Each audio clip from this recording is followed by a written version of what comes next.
FANAOVAM-BAKSINY fanefitry ny COVID-19 tsy tokony hitavozavozy intsony ny fitondram-panjakana ho ny solombavambahoaka Alain Ratsimbazavy. Antotanisa ny COVID-19 ny fitondram-panjakana ihany no mahazo izany eny amin'ny BMH.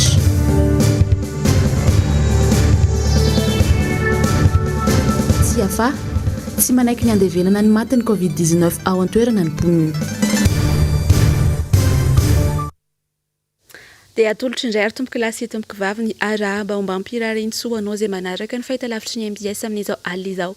Tonga soenao anatin'ny pejy ny fampahalalam-baovao manasanao sahady anaraka ny fotoana ny vaovao hatramin'ny farany. Etsika anomboana ny vaovao ary amin'izao alina izao dia nitatitra mahakasika ny COVID-19 farany ho an'ny daty ny 7 ny volana Aprily ny taona 2024 teto Madagasikara hatrany.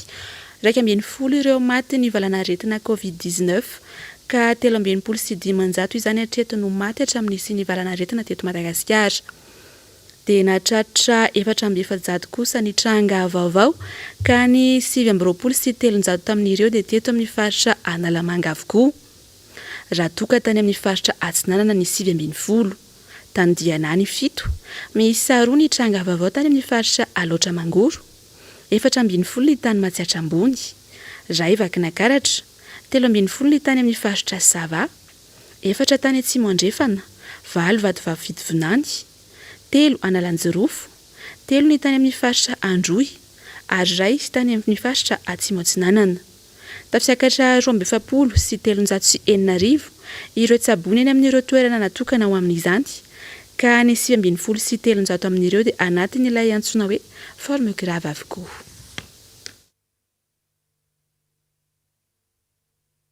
Fa ny vaovao mahakasika izay antotanisa avoakany ainao manjery mpanjakana sy ny fanjakana mikasika ny COVID-19 eto Madagasikara izay hatrany dia anisany mampametra-panontaniana ny mpanarabavao tanteraka ny mahakasika azy ity. Mionona amin'ny tatitra mivoaka isan'andro tokoa mantsy ny rehetra, tsy mandray avokoa ihany koa mantsy na manome fanampanazavana ireo sampandraharaha miandraikitra izany. Ravorazafy mahenina, tokatra maro lahy. Mikatona tanteraka ary ho an'ny fanjakana ireriany ireo antotanisa mahakasika ny COVID-19 tonga eny BMH isotry. Amoronana zavatra fa ampanaovana taratasy maro ny mpanolo-tsainy tanàna na Antananarivo mahazo izany saingy mbola paraingona omena tokoa na atao fandanimpotoana fotsiny ihany. Isan'andro anefa tsy latsaky ny folo ny olona tonga eny BMH angataka fahazondalana andevina ny avany. Ny zavatra tsapa atao dia be dia be ny olona atao efa amin'ny 7 eo milahatra maka fahazondalana dia andevina. Ny olona raha tena mba hoe mba antany tena statistika marina izay hoe firy marina isan'andro ny olona maty eto dia ny teny tao hoe tsy afaka mamoaka izy fa manao demande alohany dia arakarak'izay ihany fa miteny hoe mamoaka ny valiny avy eo dia tsy nahazo valiny hafa-po zany izay raha nangataka nefany izay mpanolo-tsaina an-tanàna mba fantatra ny tena zava-misy eto amin'ity tanàna ity. Zany zava-misy hoe tsisy mangarara mihitsy amin'ity tanàna ity zany ho tsy ny afempena ny zava-misy. Olona 70 zany maty raha ihany raha tsy fantatra hoe firy amin'ireo zany tena Covid, firy amin'ireo no maty normal. Dia ny fanjakana foibe tsy afaka manome mihitsy ny asa tsy mba nantany dokotera ihany zay firy marina tena izy dia tsy afaka mamoaka izay ozy izy raha tsy misy autorisation avy any amin'ny fanjakana foibe mihitsy. Raha jerena ireo antotanisa 2 andro ny sesy, 220 ny isan'ny maty raha 7.7 ireo tranga vaovao. Irenanao fitiliana ihany anefa ireo tsy fantatra izay marary any an-trano, ireo izay mety misy fambara saingy tsy manao fitiliana kanefa mamindra, ireo maty ihany koa. Zon'olom-pirenena nefa ny mahazo vaovao marina fa tsy sanatria lalaovina. Ny zon'olom-pirenena zany zao dia tena maty tanteraka mihitsy satria tsy mety manome ny tompona andraikitra. Mangataka ianao dia tsy mety manao fa asy manao taratasy ianao zao be loatra zany zavatra sénateur mba donné tsotsotra zany ho angatanao. Nefa ianao mpanolo-tsaina an-tanàna tokony mba hoe toeram-pitsaboana ny tanàna Antananarivo tony mba tokony hoe voamiditra ianao dia mba mahazo hoe reto zany ny azo omenanao. Fa nampiantso anay teto amin'ny MBS androany ny mponina ao tsy afa manohitra ny fanaovana ny tanànan'izy ireo ametrahana ny fasan'ny firaisampo. Aza ohatry ny fanadihadiny eo amin'ny sary sy rindran'ny sary ny Manora Andriamalala.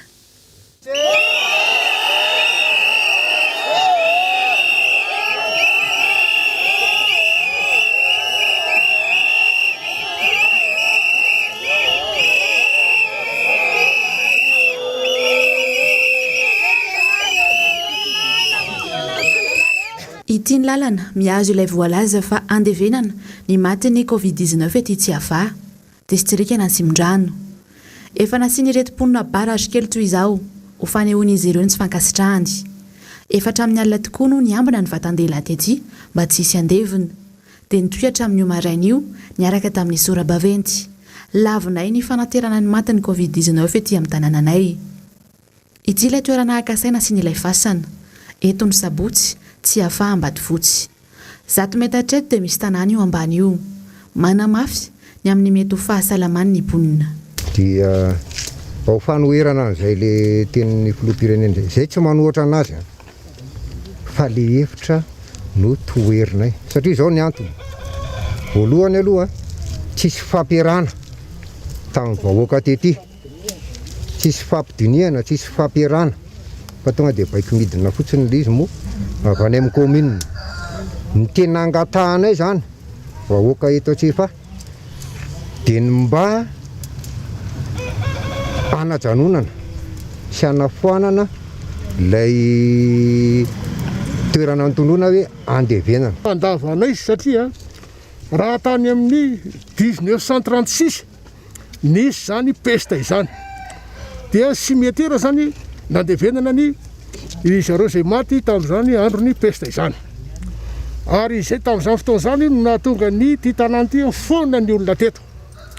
Izaho zao dia taranaka olona avy eto fa no io valana retina pesta io dia nisitaka tany amin'ny faritra Betsileo tamin'ny Fianarantsoa izahay ka mbola averina fandroany amin'izay ve reto mponina eto Antsefa reto tompoko fa ny fandriana zany dia mba ny tsy ametrahana andreo izay nodimany zany ho eto amin'ity toerana ity tompoko satria tsy ho atao fandroany dia lasa aiza daholo le reto olona be dia be reto tompoko. Ny olana eto Antsefa aloha voalohany indrindra dia io sabotsy Ambatofotsy io hoe anaovana fosse publique.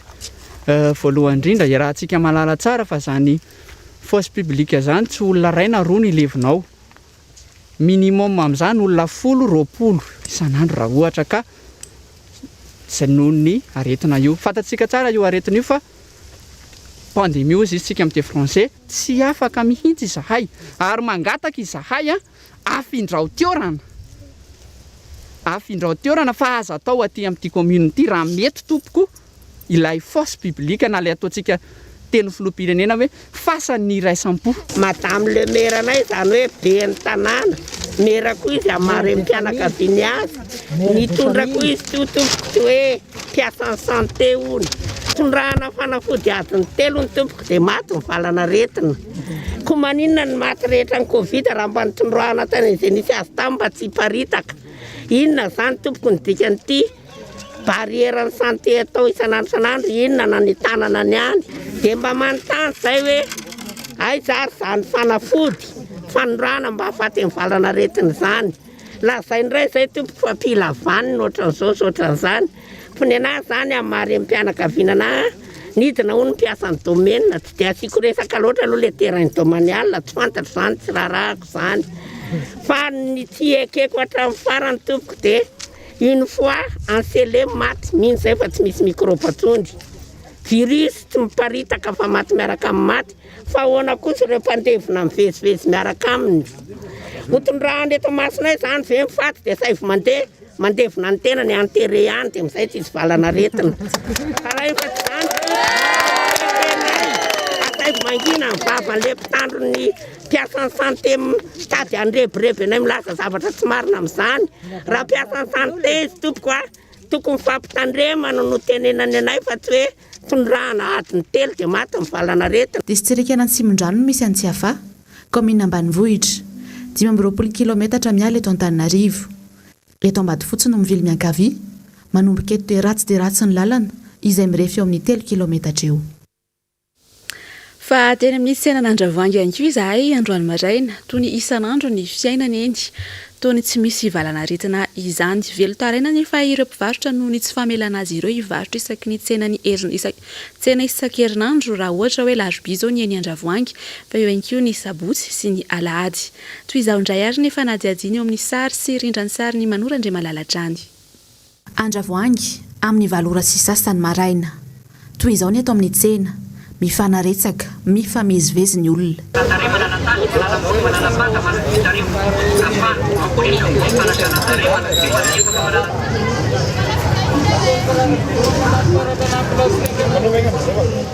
Dia inona izany no andraisan'ilay fepetra hoe tsy misy tsena isan-kerinandro sy ny sabosy ary ny alahady? Eny e, izy itendray zao hoe tsy afa-po mihitsy ianareo fa mahita tenenina foana, tsy mora eny manapa-kevitra sy ny sisa. Fomba fijery mahitsy fotsiny ary no apetrako eto. Aizany fepetra raisina amin'izao olona be dia be ny fanaretsaka izao. Tsy maintsy hiteny ihany hoe fiboana tsy tapa-kevitra iny no raisiny iny e, satria tsy misy fepetra voahaja rehefa andavanandro toy izao. Fa tsy izao ve no tokony ilaina fanaraha-maso voalohany?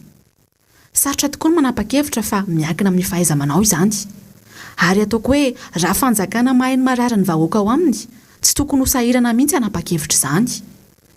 Izaho ity tsy misy izay tsy mikaikaika amin'ny fitavozavozana misy eto. Ny olana eo tsy voava, ny eo misesika ihany ity. Tsy azo lavina mihitsy fa sahirana isika e. Mivoaka sepitra, tratry ny Covid-19 hatramin'ny fiainana mihitsy. Isan'izany ireto mpivarotra eto Andravoahangy ireto. Ankoatra ny ratsy ny tsena, olana eto ihany koa ny ady amin'ny fivondronana isan'andro, ny tsy famelana azy ireo hivarotra larobia, sabosy ary alahady. Dakanay dia izao hoe ahoana izany le mpandehan'le fiainana hoe amin'ile tsy papahana varotra larobia, sabotsy, lahady. Fa inona izany hoe anton'le tsy azo hivarotana le larobia sy le asa le sy larobia sy sabotsy sy lahady. Efa ny hanina hoaninay hanina dia tapin'andro hoany mbola randro hoany mitady kanko hoanina ary mbola rapitso volan'olona boboloa volan'olona ny sasatsy ny hoanina eto isan'andro. Hanina hoaninay andro hoany hoa mbola rapitso na amin'ny afaka pitso vao hita eto mbola eto mbola volan'olona nefa ny olona vany ambanivohitra kokoa mbola mba mampalahelo kosa ho leranao foana neta ny ampidirina dia tsisy vitiny dia lerana foana hatram'izao ziska hatram'izao tamin'ny heritaona zisko izao mbola tsisy ny ao an-drano raha tsy misy ninina tsopa tapitsala. Takan'le présidentny fitondrana zany e.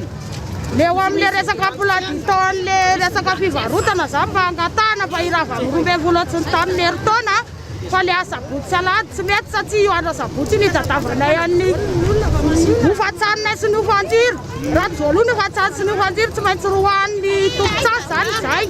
Dia anendiza zany zay andeha hitaraina zanay alajainay zany le izay zany nasorony tamin'ity sisiny ity dia niakatra tetramotety zay dia nasorony zareo.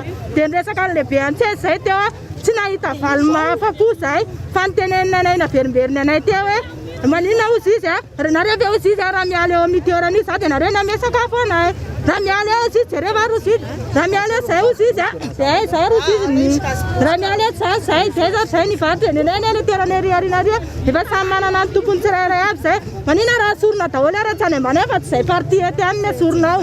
Dia naverinay teo le entanay dia reny nanaovana an'le entanay izao nefa maskarena lafana io e. Le tena zakako le fanavahana an'ilay izy sady tsy mba mandray etaetan'ny olona izy zany fa manao didijadona be zay tiany ihany ohatra ny hoe zay teneniny zay mahasoa azy ihany ngambany hoe tiako fanazavana anazy zay mahasoa azy ihany ve no mety fa zay mangataka pahatsorony loa zay mba hivarotra ny androany fandrabia zay fa tsy hivarotra donc koa manaraka izay le toerana hatramin'izay teo le toerana hatramin'izay teo manina ny olona ny afaka averina mahafa-po rehetrarehetra nge iny toerana daholo. Eo amin'ny pejy ny fampianarana kosa indray ary dia emotra ny fahatelopolony volana Aprily izao ny fara fisoratana anarana ho an'ireo mpianatra andray anjara amin'ny fanadinana CEPE 6e. Mbola afaka misoratra anarana hatramin'ny fahafitony volana May ihany koa ireo izay anala ny fanadinana BEPC seconde raha nitatitra avy teo anivony ny ministera ny fanabeazam-pirenena.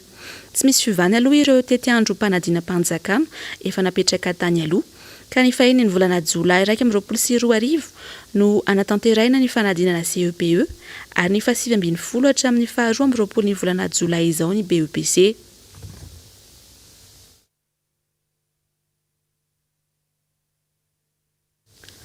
Eo amin'ny vavaony maresaka iraisam-pirenena kosa indray dia eo ampitadiavana izay vahoaka anafoanana ny varomaizina mikasika ny zava-mahadomely sy ny fitondram-panjakana frantsay amin'izao. Samy manana ny heviny manoloana izany na ny solombavambahoaka tany an-toerana na ny filoha frantsay Emmanuel Macron na Mintsy Velositraka sy Tahiriny Aina.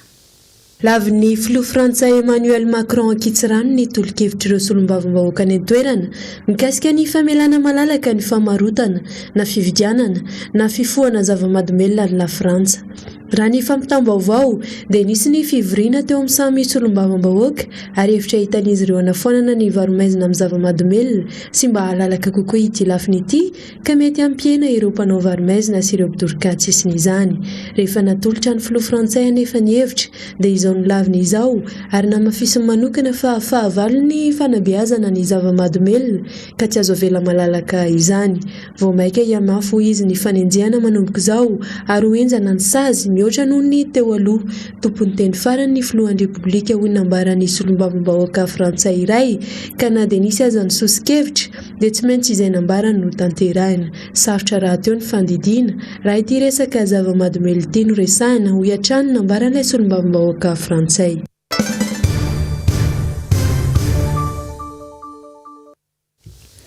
Fa andro maromaro izay no nilaza ny filoham-pirenena fa iroso amin'ny fanaovam-bakisiny fanefitry ny Covid-19 i Madagasikara.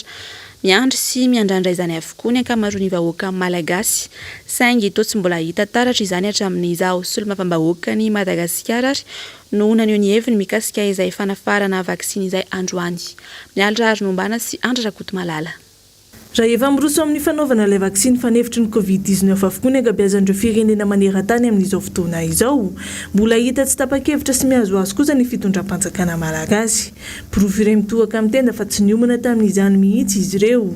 Araka ny fanadihadiana nataon'ny Transparency International nefa dia 5.7 isanjaton'ny mponina no efa naneho fahavononana anao izany noho ny tao ity valana retina izay tsy mitsaha mandripaka ity.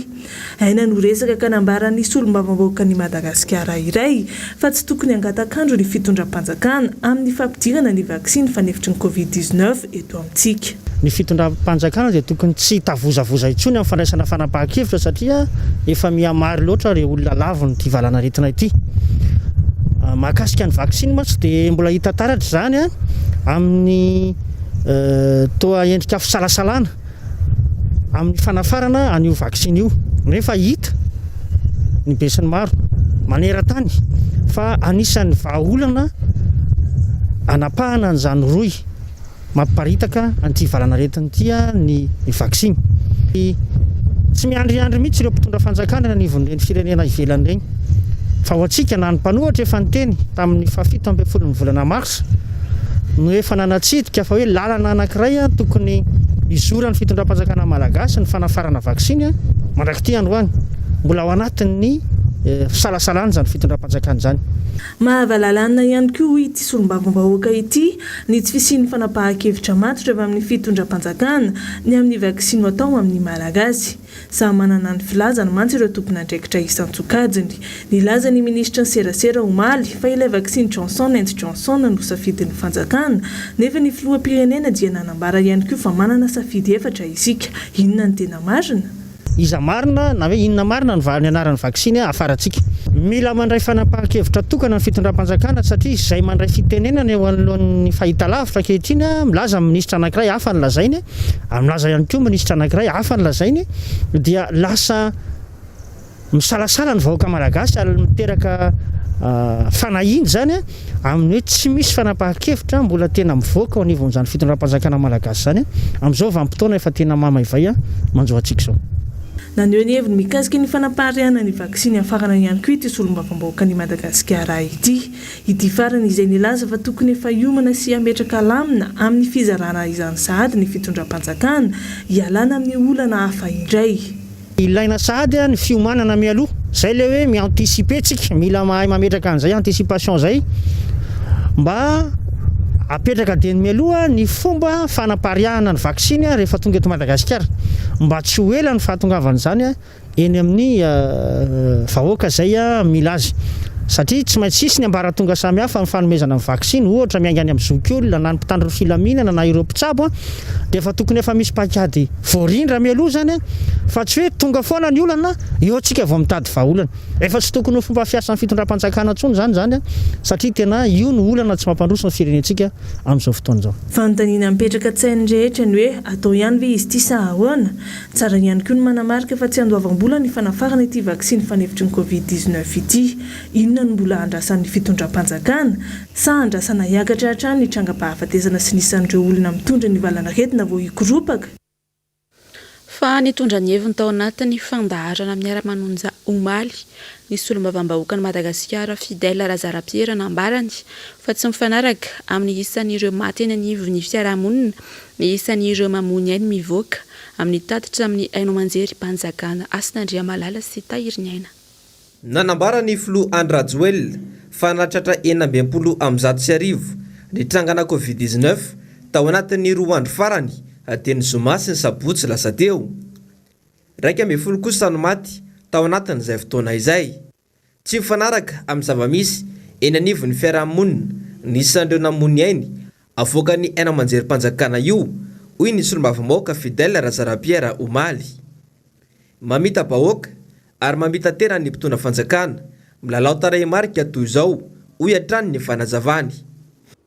Inona no manakana anareo? Tsy anao ezaka misy kokoa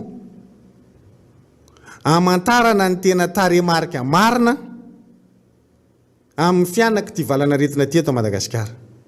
Zay zany tena zavatra tiako apetraka amin'ny mpitondra fanjakana ary takina aminareo mpitondra fanjakana mihitsy hoe inona kay ny manakana anareo tsy amoaka tarehimarika tena marina mikasika an'ity valana retina ity na ratsy na dia ny tapa-hafatesana fotsiny ihany aza fa dia tena valalanina ny olona amin'ilay tsy mampitombona ny tarehimarika zay avoakanareo re tompoko.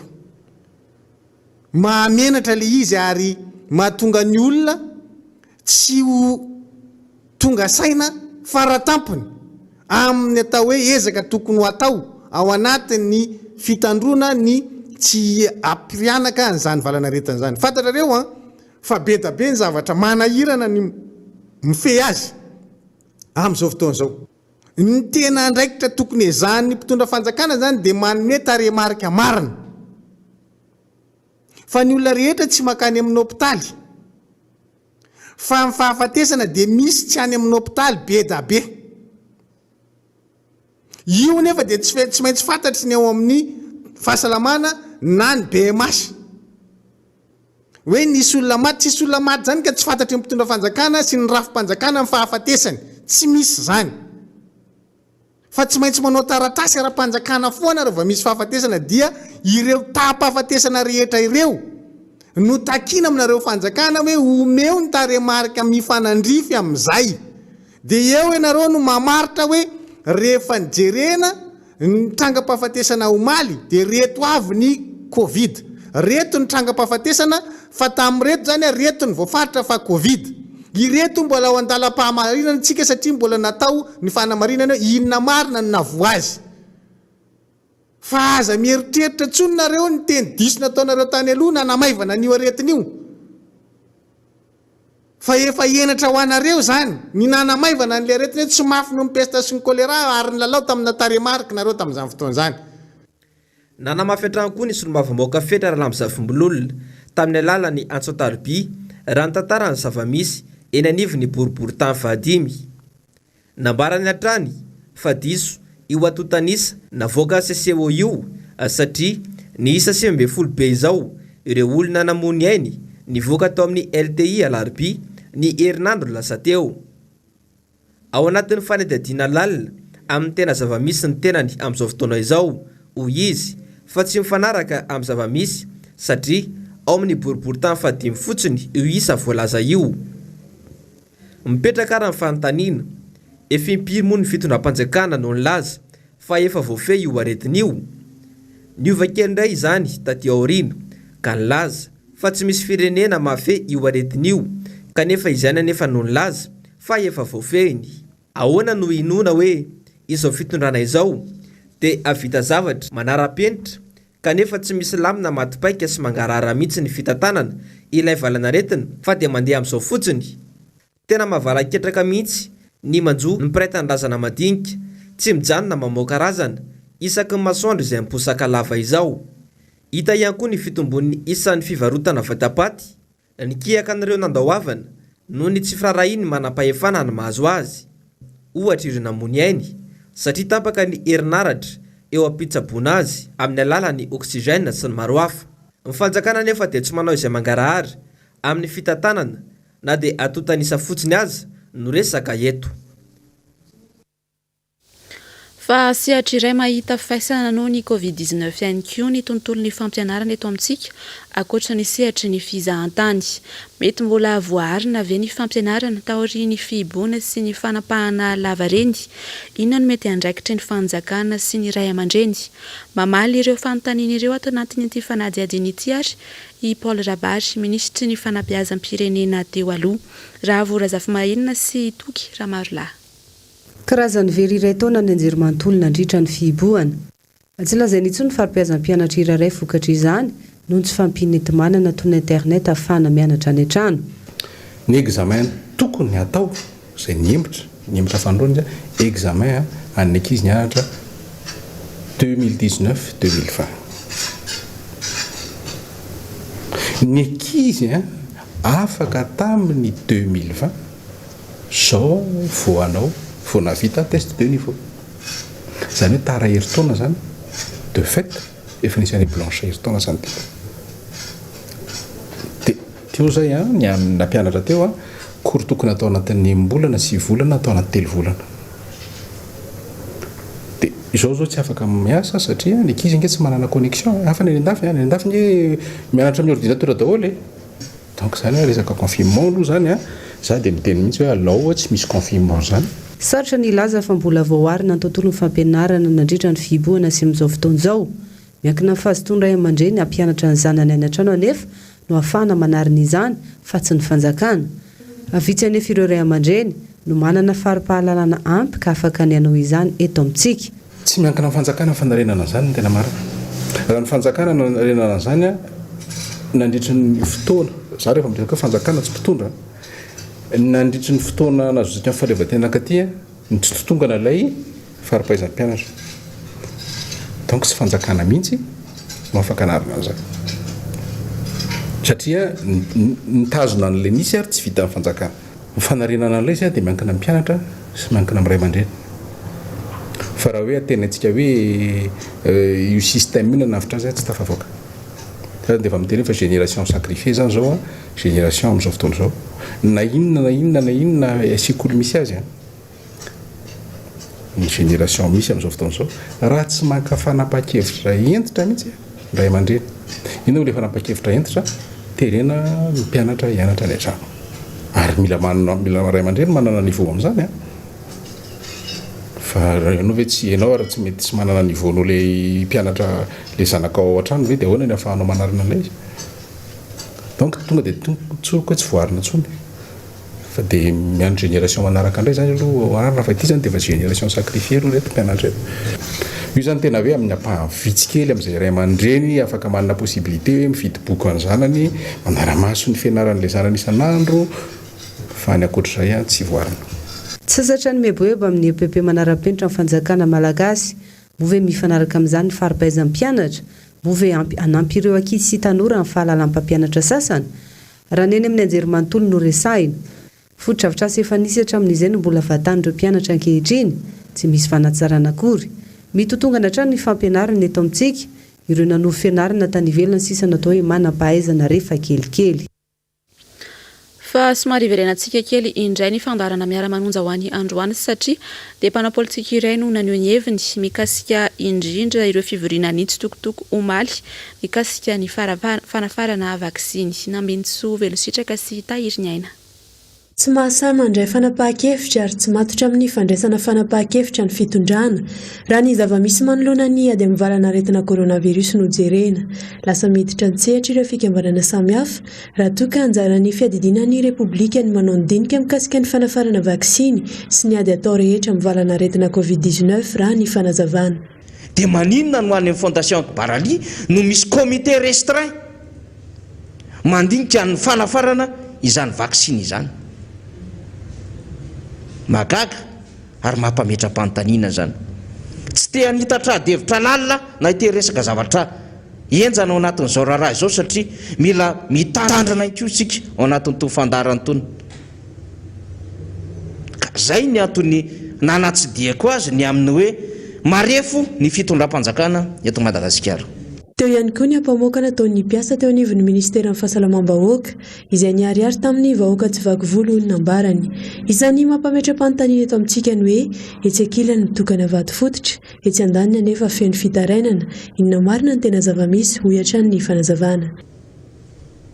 Dia samy nahita izany tsika ny amin'ny kirakirana lela vola maro samihafa eo anivon'ny tsenam-barim-panjakana, samy nahita izany tsika ny amin'ny hoe inona no tena fomba hita tanana an'ity raharaha ity sy ny zava-misy eny anivon'ny hôpitaly samihafa eny, satria mpiasa ao anatin'izany no miteny.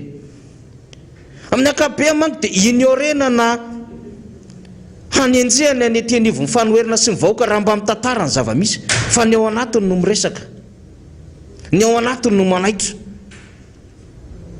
tsy resaka fanakorontanana arak'ilay nambara amin'ny filoham-pirenena zany tompo vavy. Ary iny koa mba mahagaga antsika ihany hoe inona moa ny endriky ny fehezanteny tena mba tian'ilay filoha ambara tamin'iny hoe atsahatra ny fanakorontanana.